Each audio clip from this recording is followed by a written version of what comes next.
The goal of the virtual tour was to allow people to visit our space safely.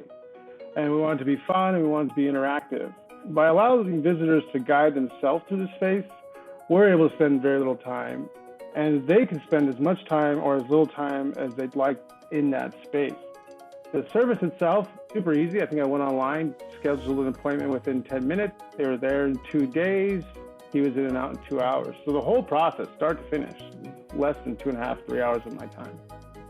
The capture service, it's very affordable. For our space, 3,000 square feet, it was pennies on the dollar. He asked us, what's the space intended for? What do you do here? And he used the answers to be able to tailor his scan to what our needs were.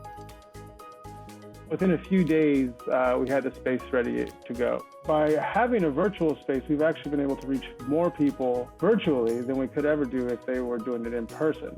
And a lot of the response is actually from other Fujifilm companies. I want that. That's cool. I want to have my space shown like this. I encourage people to think outside the box and think of how they can use this service for them.